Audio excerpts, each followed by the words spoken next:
Even though Yes, they're extremely wow, large, they're so graceful as they swim together, and that bonding, exactly. just beautiful. Exactly. You could watch that for a while, Oh, right? yes. Well, we have our eyes on the radar, Suzanne, that we're watching, and we do have a flood watch. It does include the city of Chicago and places south. That's until 10 a.m. So we're going to be on the watch for heavy downpours at times through mid-morning at least, and especially favoring areas south of I-80.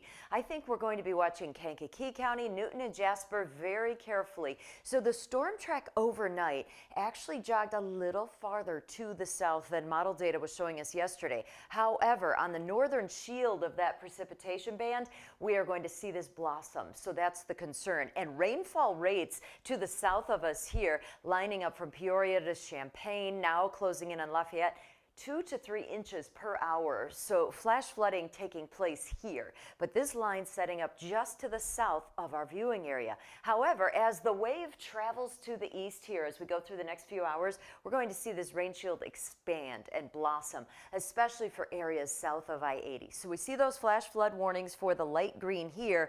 In Chicago, we have a flash flood watch, meaning we're watching for conditions through 10 a.m. to see this chance. Now, here's a brand new update from the Weather Prediction Center. They have pulled our southwest suburbs out of that level 3 flood risk. It does include the edge there of Newton and Jasper County, but that's to account for the storm track, taking that more southerly track. So we have the flooding here just south of the boundary. This is what we're dealing with now as it inches northward. The low is going to push east of us today, and we will have leftover showers and storm chances through the rest of the day, and then another wave tonight because we'll wait on this next front. Once this front comes through tomorrow, we will finally break this pattern and push all of this heavy rain out of the picture. So as that system kind of gets organized, we do have a level 1 for a severe threat going through the overnight hours. So let's look at the timing on that, because Futurecast is showing that wave favoring those areas, Newton and Jasper County. This is the core of it.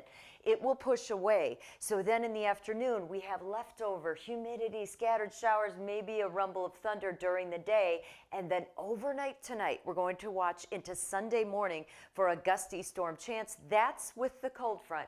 And then the cold front comes through, and finally we will see a pattern change. So for now, we're in the 70s. It's super humid, not a lot of rain happening in Chicago whatsoever right now, favoring areas south of I-80 for the biggest flood risk today, Sunday as well, because of those overnight storms, Suzanne. So we're going to monitor that very carefully.